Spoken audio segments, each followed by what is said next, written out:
Sébastien Lévesque, comment ça va aujourd'hui? Ça va bien et toi, Emile Gauthier? Ça va très bien parce qu'on reçoit un invité de marque, là, une grosse prise pour Distorsion aujourd'hui. On reçoit le journaliste Evan Ratliff qui est basé à New York. On avait entendu parler de lui il y a environ une dizaine d'années. Evan Ratliff, il avait fait à l'époque là, la couverture du magazine Wired parce qu'il avait décidé là, de disparaître pendant quelques mois, disparaître dans la nature en laissant quelques traces numériques pour que les lecteurs de Wired le retrouve. Donc, c'était une expérimentation assez intéressante. Et justement, il avait fait la couverture de Wired avec ça. Ça avait été une grosse histoire qui nous avait beaucoup inspiré à Distorsion. Oui, vraiment. Puis c'était une époque avant Facebook, avant la masse de réseaux sociaux. Donc, le monde numérique était vraiment différent là, quand il expérimentait ça comparativement aujourd'hui. Exactement. Et puis, ce qui arrive, c'est que l'an dernier, Evan Ratliff a récidivé. Il a écrit un livre sur Paul Le Roux, dont on a parlé là, dans un épisode en 2 parties très récemment.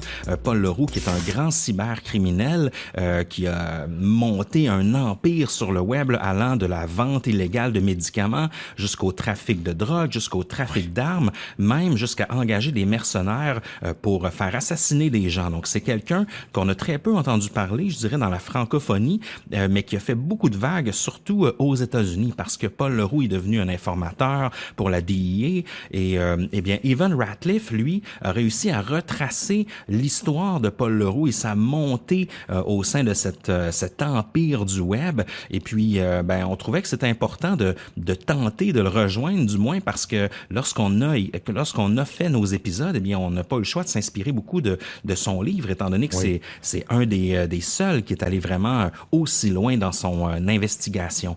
On va pouvoir discuter justement du cas de la disparition à l'ère numérique, de son article de Wired qu'il a fait il y a environ 10 ans.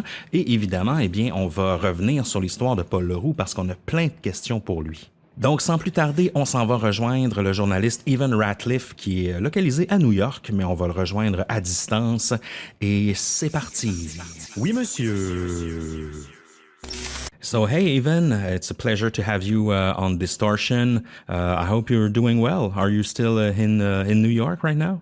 I am not currently in New York. I'm actually in Delaware. I was in New York up until a couple of weeks ago, but I'm just getting a couple of weeks away from being in the city. But I'm doing fine. Considering I live in a failed state, I'm doing fine. Yeah, that's a good point.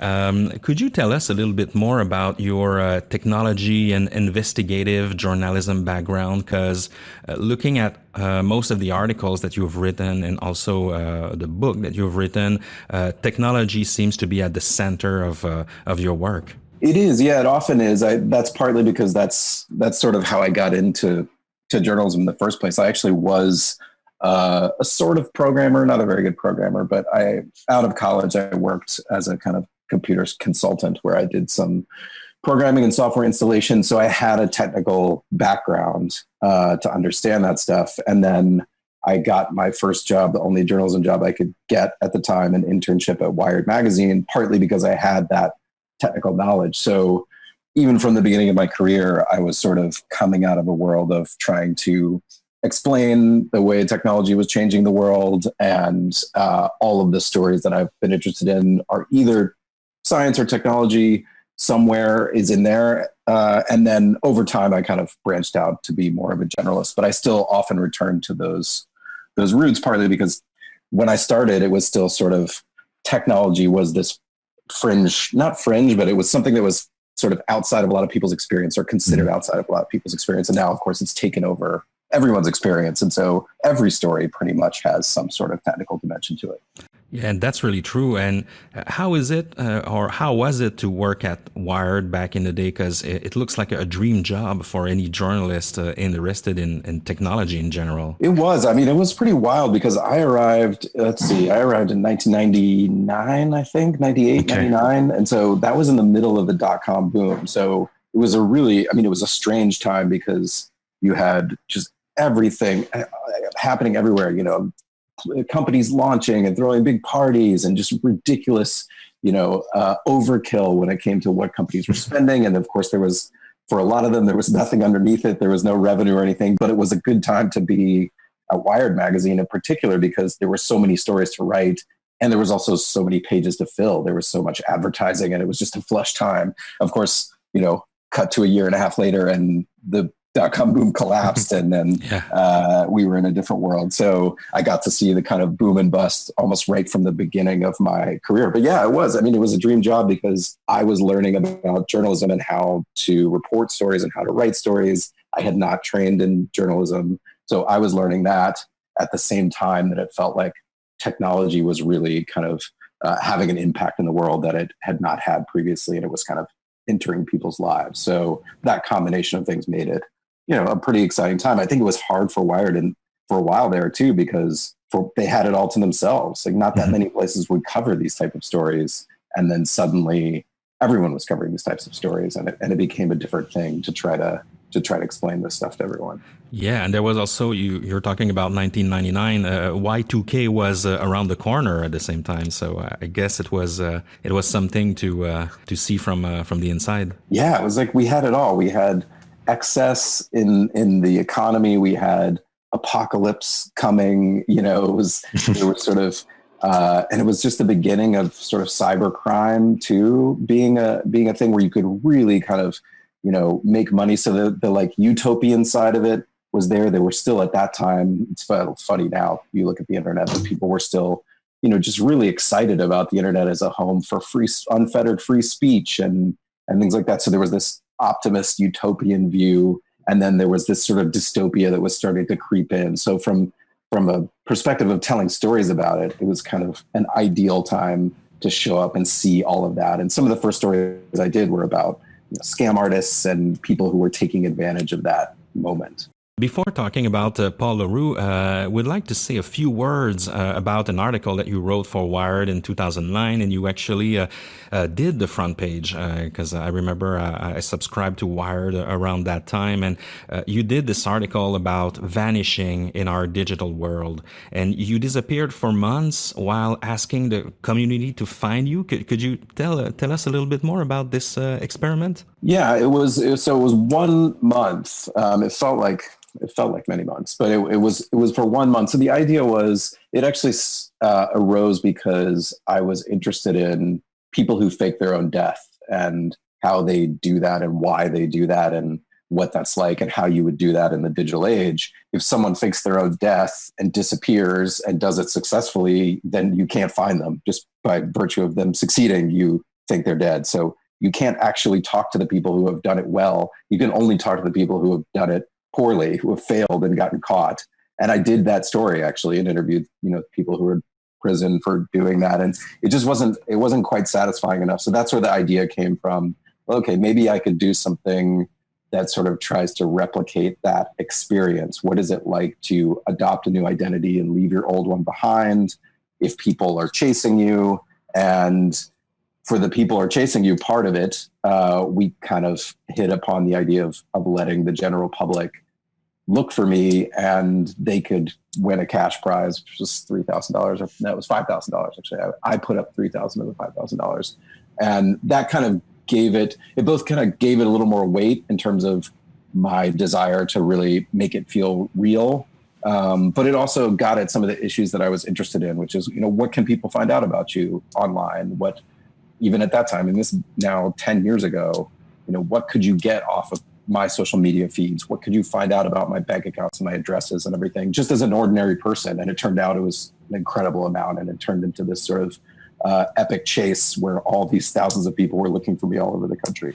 It was fantastic. I was personally looking for you around the country back in the day. Really, that's funny. Oh yeah, and you got caught basically. Could you tell us a little bit more about how you got caught by some teenagers, if I remember well? There was a teenager who was a primary player in it. So I got caught by a group of people who assembled online, did not know each other, but they kind of bubbled up in social media, on Twitter in particular, and a little bit on Facebook, where, people would get together and start trading clues, things that they had figured out, or theories that they had, or hunches that they had.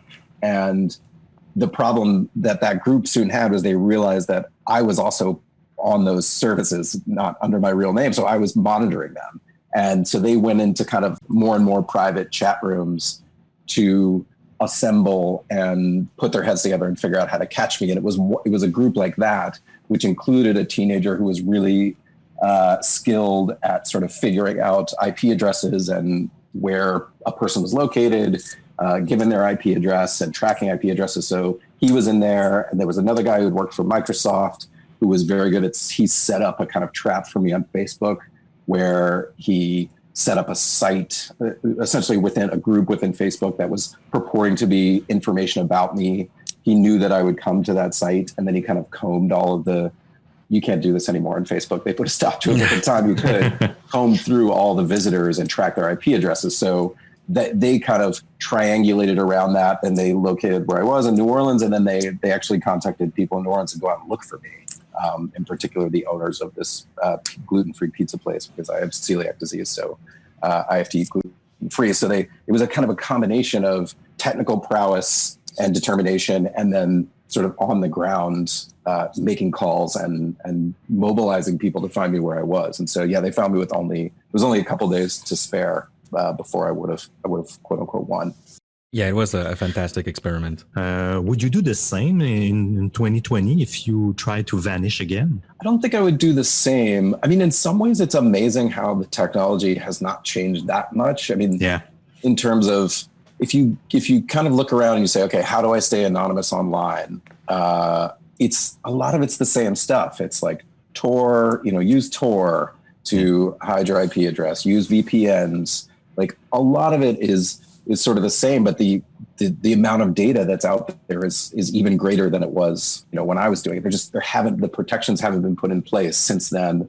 And the amount of data we're bleeding off at all times, it's even greater. So I think it would be a lot harder to do now even than it was then, I would imagine. I mean, I have kids now, so I don't have any plans to reimagine it. But when I think about it seems more daunting to me just because there's so much more available to people. Yeah. And also the sophistication of people who are using those technologies to find things and find people has gone up. So if you look at, I don't know if you're familiar with Bellingcat, but this organization, I think they're based out of the UK, but they're always identifying, for instance, Russian agents, GRU agents in the UK or Eastern Europe, and the ways they do it are so sophisticated. They take one photo and analyze one part of the photo and say, aha, now we can find this street corner, and we can take the street corner and we can go from there, and we can say, who is this person? It's so sophisticated in a way that I think 10 years ago, sort of online sleuthing wasn't even that advanced. So you combine that with the amount of data that's out there, and I think there's just a lot more opportunity for people to catch people who were doing something like, if they were doing something like I was doing. Let's talk a little bit about Paul Le Roux, Evan, since it's the main subject of your latest book, The Mastermind. Why did you choose this guy over, let's say, another drug lord or another big criminal or dark web organization? Why choosing Paul Le Roux? Well, there were a couple of reasons that I got so interested in Paul Le Roux. One, I think, was just the initial mystery of it, which was that the way that I found out about Paul Le Roux was, one of his henchmen, a guy who led his kill team named Joseph Hunter, whose nickname is Rambo. Mm-hmm. He was arrested in 2013. No, the world did not know anything about Paul Le Roux at this time. And it was very mysterious why Joseph Hunter had been arrested. What were the steps that led to him? And he was arrested in a sting operation. He was accused by the US government of planning to kill a DEA agent in Liberia. So it was this kind of crazy story, and there was nothing behind it. It was like, where did this guy come from? And like, why was he doing this in the first place? And so I was very intrigued by that story. And then, I can't even take credit for getting the name Paul Le Roux, but eventually a great reporter at the Times, Alan Foyer, found out that Paul Le Roux was the person who had hired Joseph Hunter. He was the person behind the kill team. And that Paul Le Roux himself had been arrested. And so that certainly, I was already kind of inclined to be very interested in that story. And I think even then, I almost dropped it because I just thought, well, we have the name, we know who it is now. So maybe that's the whole story. But once I started poking around on what was available on Paul Le Roux, and there wasn't much, he really was at the absolute intersection of my interests, online crime, the ways technology is influencing the world, online identity. And he had obviously kind of shifted from being this purely online figure in some sense. He was selling prescription painkillers over the internet to being a sort of real drug lord, really operating in arms dealing, narcotics trafficking, and then violence and murder. Like I already knew that because of Joseph Hunter. So there were all these sort of mysteries of how that happened and how someone builds a kind of empire like that. And it kind of, to your earlier question, it really piqued all of my interests from even the beginning of my career about, the intersection of technology and society. And then it had this criminal intrigue in it that's obviously very captivating. It's captivating to me, at least. Yeah, he's like a all-you-can-eat buffet for your interests. Yeah, and in a way, I mean, as I did the story, I kind of mentioned this glancingly in the book, I think, but there were all these weird ways in which his life had like nearly intersected with mine. Not truly intersected, but we had both lived in Australia at the same time, and we had both lived in the Netherlands at the same time, and it was all it was like a little bit eerie that we were kind of like. He was so nearby all the time. And I feel like that made me feel like, I feel connected to this story, even though that's obviously just a random coincidence. Did you know at the beginning that you would write a book, or did the idea come while you were investigating about Paul Le Roux? I knew pretty early that I wanted to write a book because I started mapping out a series. So at the time I was editing this magazine, the Atavist magazine, and we had wanted to do a kind of serialized crime story. Mm-hmm. We were trying to figure out what to do. And I thought, well, this will work really well for that. So I started like making almost like a map. Like here's how the series will go if we did 6 episodes. And as soon as I got to 6 episodes, I thought, oh wait, okay, well, it's got to be 7 because there's this. And this was just when I was just looking into it. I hadn't even made that many calls on it. And then I thought, oh, wait a minute, there could be 8, there could be 10. And then I thought, okay, well, we need to do a limited thing, and then I'm going to try to do a book because there's just so much in this that you couldn't possibly fit it into a shorter form if you really wanted to try to capture all the elements and themes of the story. So from pretty early on, I was hopeful. I mean, you still have to like convince a publisher to buy the book, but I had it in my mind that it would work as a book if I could get that far. And how do you prepare for a big investigation like that? Well, partly I had it was advantageous that I was kind of planning out this series. So I could sort of look at how to attack the reporting because there's so many places you can start. Yeah. I mean, you always have to start with doing some research and then calling some people. You always sort of hit this point where there's only so much online research or document research that you can do. And in this case, there was a huge amount of documents because they were court cases and some of them had a tremendous amount of paperwork behind them, but a lot of that information tends to be, it's oriented around whatever's happening in the corporate proceedings, and you don't really know what's behind it until you start calling people. And I think it was when I started calling people and I started getting even lawyers that I thought would want to talk to me saying, no, I can't talk to you. I'm afraid for my life, or this is just not something I talk about, or hanging up on me. Then I kind of thought, wow, okay, what I need to do is find anyone who will talk at length. Like that was the first goal, was like, is there anyone inside the story who knows something who will actually tell me their experience, whether firsthand experience or whatever.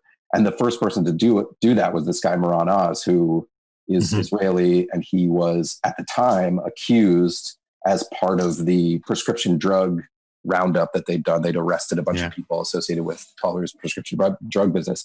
And he was the first person, his lawyer let him talk to me, even though he was awaiting trial.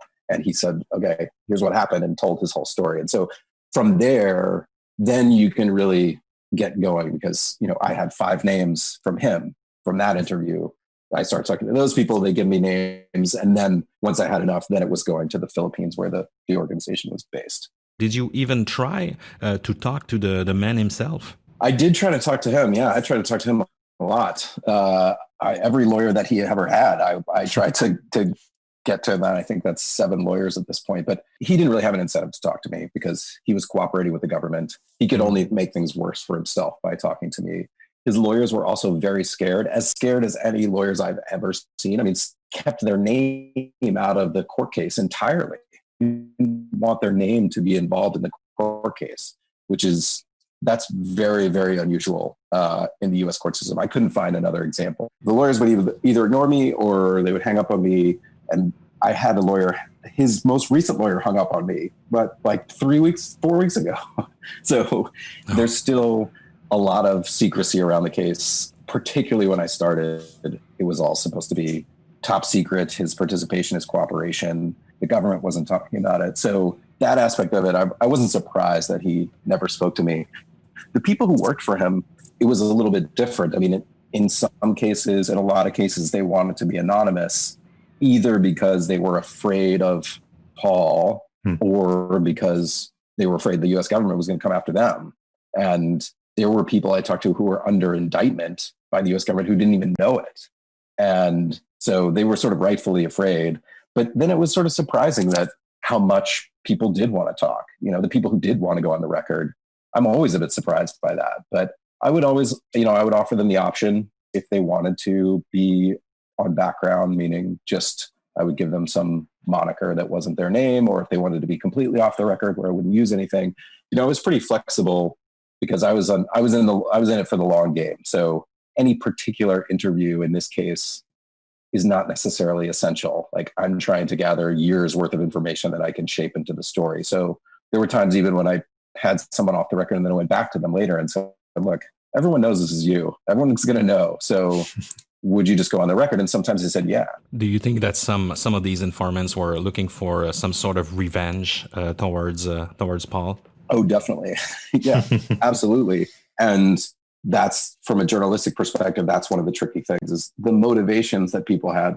First of all, you have a lot of liars. I mean, a lot of these people are not telling the truth. And so it's trying to sort through who's telling the truth, who's aggrandizing themselves, which you wouldn't think people would do in this situation. It's an illegal operation, but there were definitely people who were trying to make themselves seem bigger in the operation than they were. They wanted credit almost for having, carried out this or that operation for Paul Le Roux.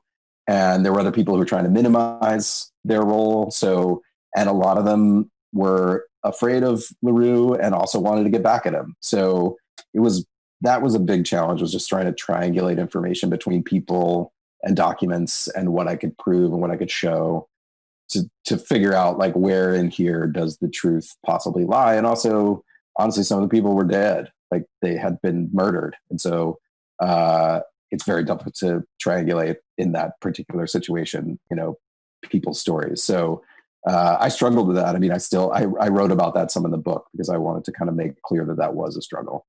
Why do you think he went to the Philippines to operate his business? It's only for low cost, for hiding, or do you know precisely?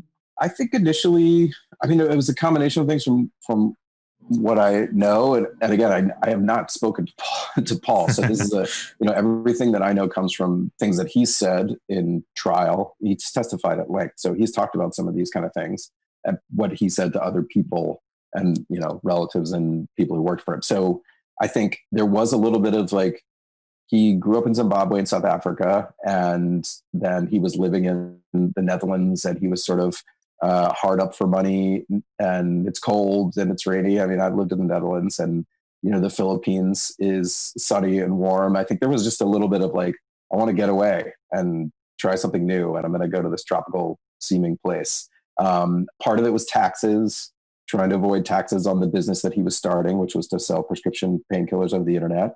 And part of it was that they have a very robust call center industry there. So if you're going to run a big internet operation that sells things, you need some kind of infrastructure to deal with customer service, even if what you're selling is a kind of gray area type product like prescription pills. Mm-hmm. So he could get into the call center business there. And then I think it's not clear if he went to the Philippines for this or just discovered it upon getting there. But, the corruption in the judicial and political system in the Philippines was a huge factor in allowing him to operate his business. So I'm not sure whether that's the reason he went, but he certainly almost immediately took advantage of that, bribing people to allow the business to function without any interference from the government.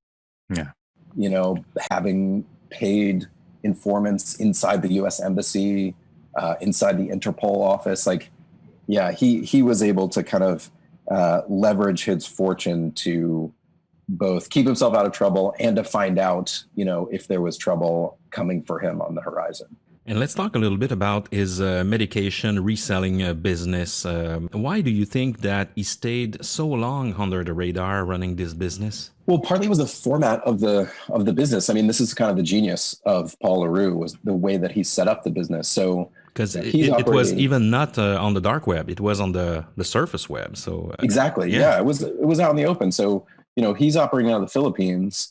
There are these websites, hundreds of websites, if not thousands of websites, selling these prescription drugs that are actually, he's behind them. So his company, RX Limited, is behind them. But you wouldn't know that by looking at them. They have all kinds of names.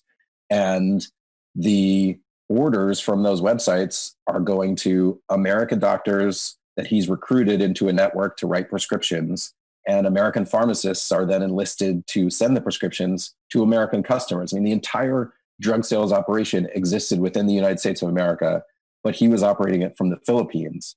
And so that disconnect made it really, really hard for even if law enforcement was interested in chasing it, which there were some DEA investigators who pursued it for many years, but they didn't get much support from anywhere else in the DEA. And part of the reason is, you could go raid a pharmacy in the US, and even if it was a RX Limited sponsored pharmacy, basically, they were shipping pills for Paul Le Roux's organization. They didn't even know. They'd never heard of Paul Le Roux. They probably never even heard of RX Limited. They only heard of some random shell company that Paul Le Roux had set up to send them money. So you couldn't really get anywhere. You had to trace the connections all the way back to the Philippines. And that's just very time consuming and expensive and difficult and intellectually challenging, because you're dealing with someone with almost unlimited resources. He's making hundreds of millions of dollars, and he's a technical genius. So he's able to hide himself and his businesses behind layers of identities and shell companies and everything else. And so that combination made it just a brilliant scheme.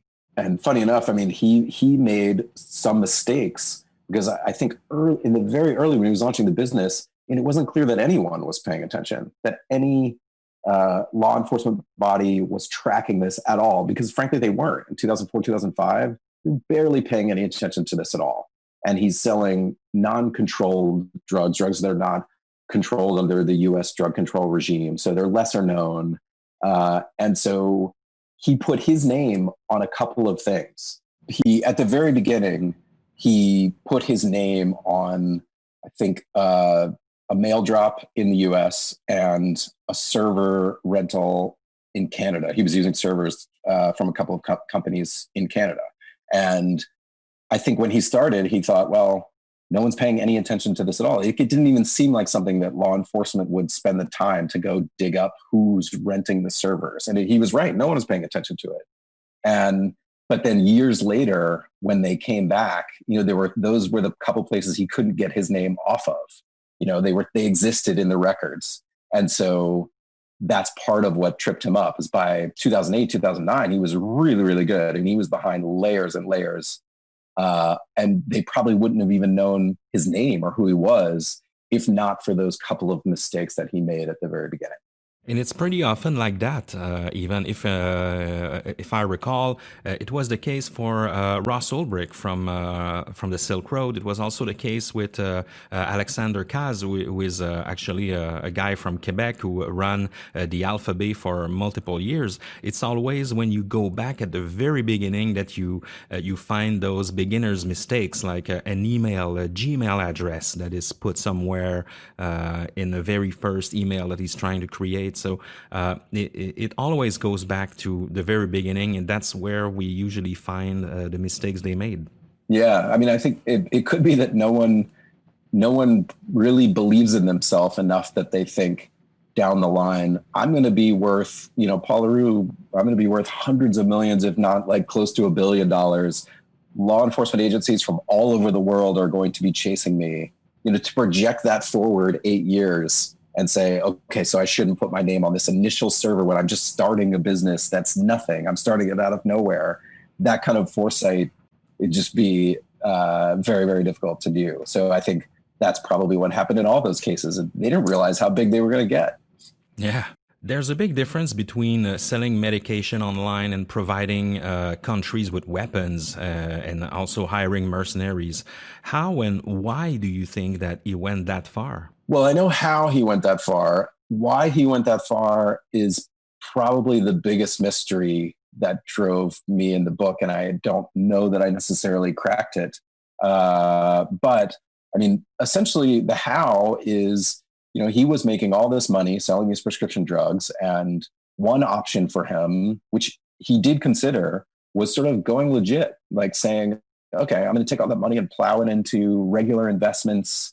He talked about building office buildings in Manila and making investments in Dubai, and there were all these possibilities available to him. He could have invested in startups. He could have started a venture fund, all sorts of things.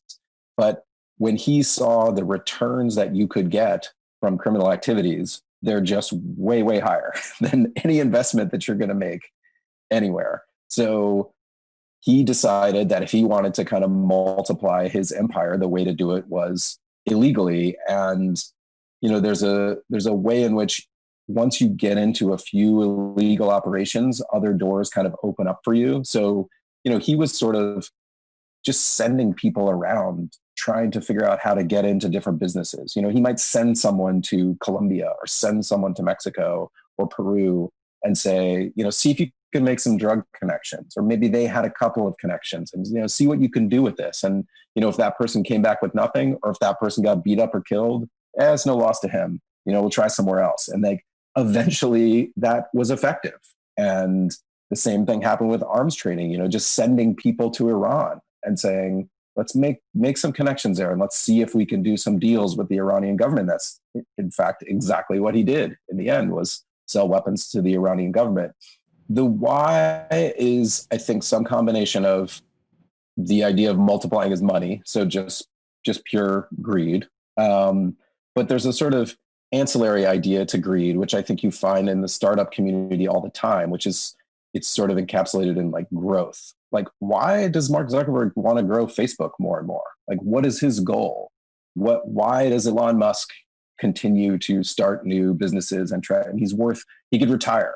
And the same was true of Paul Le Roux. He could have retired and lived the rest of his life. Yeah. But there's something about trying to become the biggest, become the best. It's ego, it's money, it's power, it's all those things. And at some level, Paul Le Roux wanted to be the biggest, most diversified criminal in the world. That was one of his goals. And so he branched out into everything that he could come up with. And his mind worked in this way that he could just come up with new ideas. Let's try to do a coup in the Seychelles.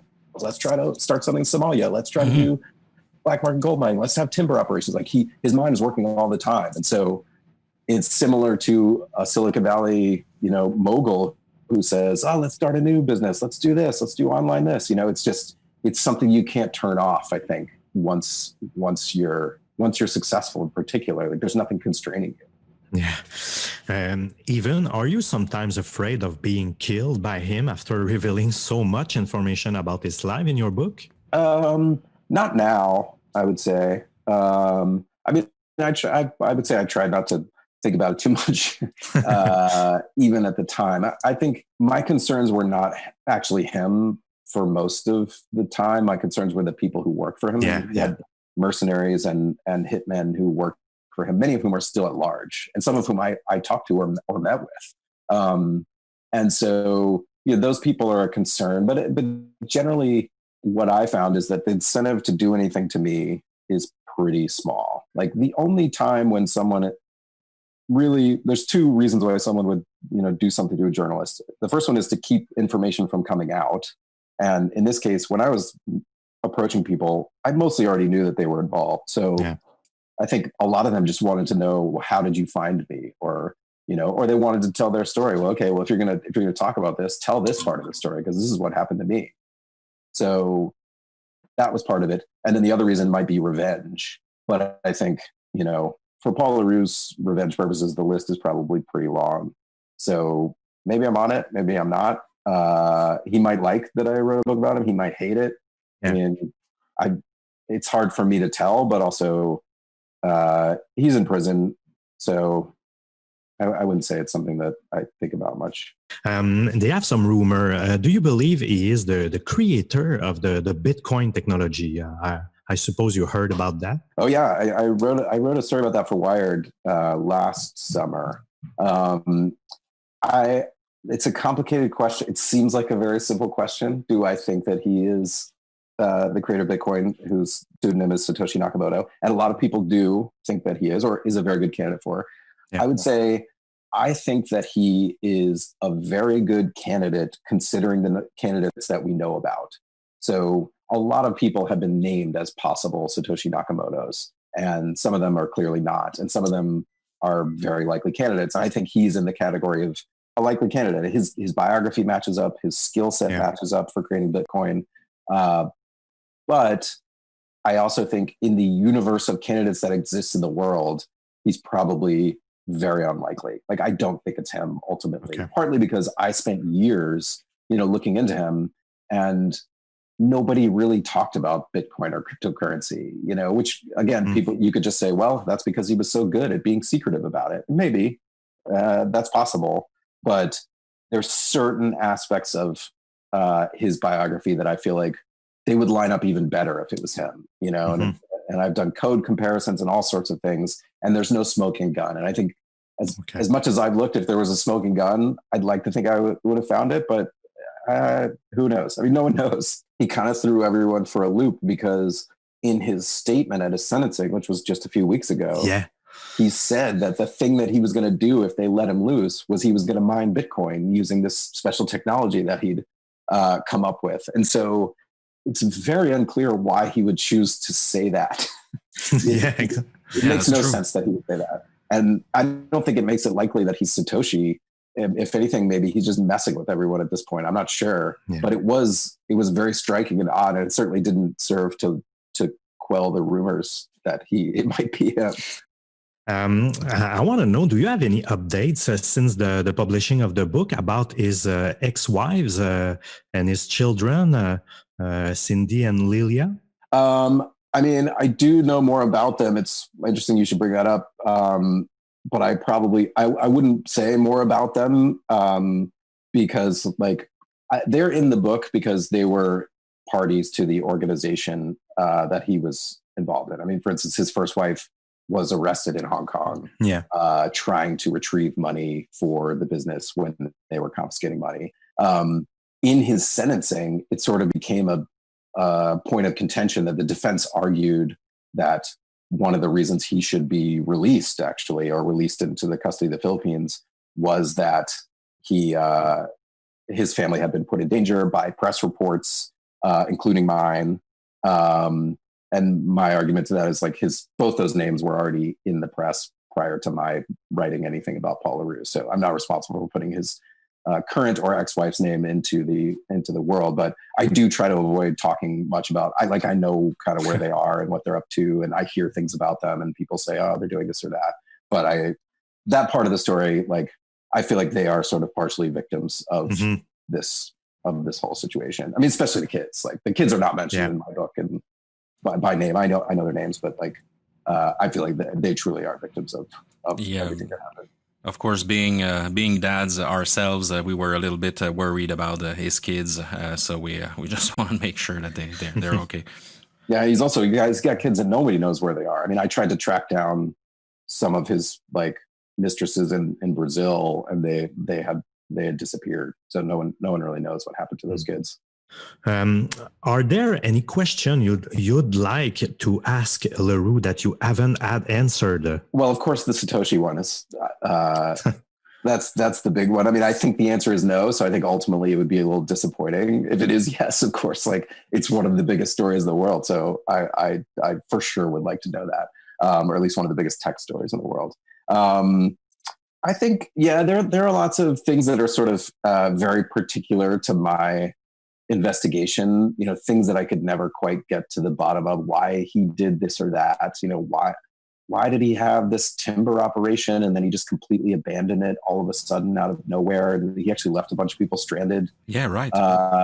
It's things like that, which they're not like that salient to the story overall. They're just sort of these minor details. But I think in listening to his testimony, I think the questions that I ultimately wanted answered from a kind of why did you do this perspective, as you were asking before, I don't even know if he could answer them. It's hard to tell when someone testifies because he's trying to sort of sound contrite, although he wasn't very good at sounding contrite. But he didn't seem very self-reflective in anything that I've seen. And so I think that's the kind of conversation I would love to have. It's like, when this started getting big, like, what did you think? I've seen chats that he had with people. He seemed scared at certain points, or he seemed, to have that kind of real conversation of what was this experience like for you, I don't think that'll ever be possible.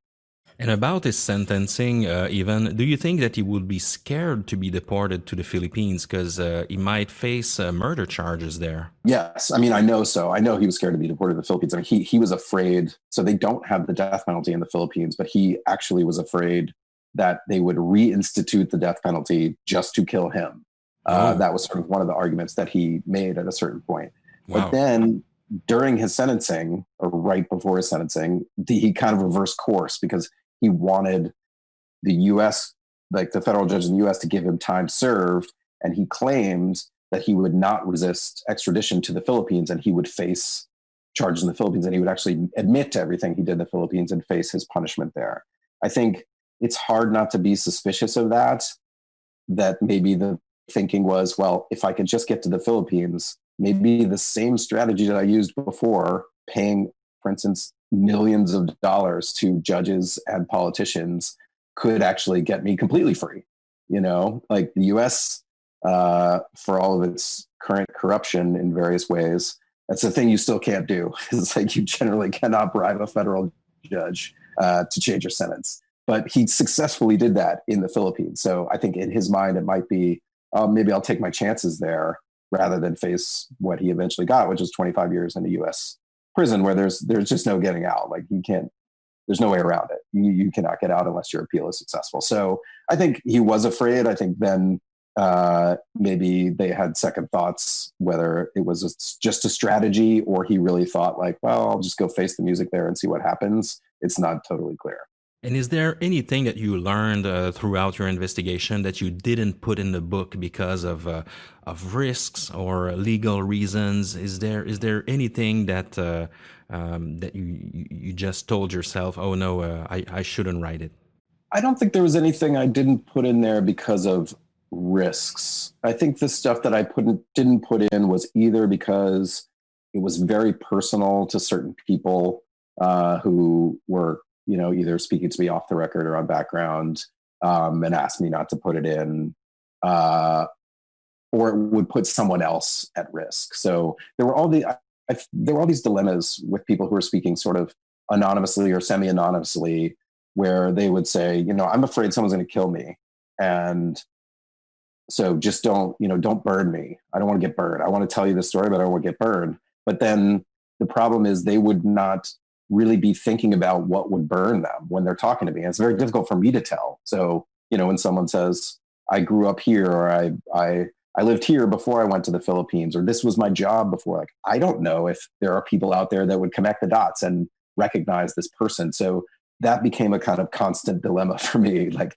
how much of what they've actually told me should I use if the main goal of keeping them anonymous is so that they won't face some sort of retribution that they're afraid of. So I struggled with that a lot. And at times I would just pare things back farther than I would like to. Like, the story would have been better if I could have included a few more details, but I wanted to kind of stay on the safe side. So for sure, that's probably the kind of stuff that I left out. Because we sometimes feel that all of these things are just the tip of the iceberg, because when we start digging and we learn about this, this timber business, or this weapons trafficking ring and all that stuff, we cannot stop thinking about what else did he do? I mean, did he go into sex trafficking, human trading, things like that?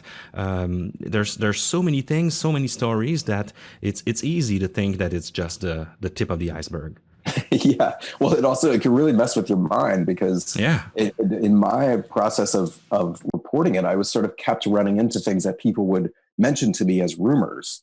You know, oh, I heard that he was building drones to deliver drugs. And I would be like, okay, sure. Oh, wow. Yeah, come on. And then, you know, a month later, I would talk to a Philippine police officer who was like, oh yeah, we were doing surveillance on him and he was building drones to deliver drugs out of this warehouse. And here's where it was and blah, blah, blah. And then it comes out in the trial. He was building drones. Like there were so many incidents like that about his operation in Somalia or selling arms to Iran. I mean, I thought that was nonsense the first time I heard it. And it was true.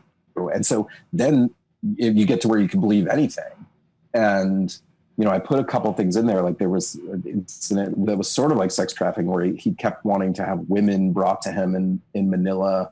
And, you know, he was maybe going to have a bunch of children that then could like grow up and work for him. And I kind of included that because it was such an example of like how extreme, like I talked to the guy who was like, yes, I did that for him. That was my job. And it was just like, okay, at this point, like, I don't even know what would not be believable. Like, is there anything someone could tell me? And the thing that turned out to be not believable to me was that he had captured all of Muammar Gaddafi's gold and like shipped it out of Libya. Like a lot of people said that to me. And then when I looked into it, there was just nothing there. Like, I don't know, it's possible, but like, I don't think that one's true. But those rumors would grow because of course, like you're saying, like, is anything you could say? And you'd say like, oh, he built a nuclear weapon. Yeah, sure. I don't know. Maybe. Yeah. He planned a moon landing or something. Yeah. Yeah. Thank you so much, Evan Ratliff. It was a pleasure to talk about Paul Le Roux. Your book, The Mastermind, is still available everywhere. And yeah, that's such an incredible and unbelievable story. So I suggest everyone to go and read the book. Thank you very much for your time, Evan. And yeah, I hope you enjoyed the talk. Much so. Thank you. Thanks, guys.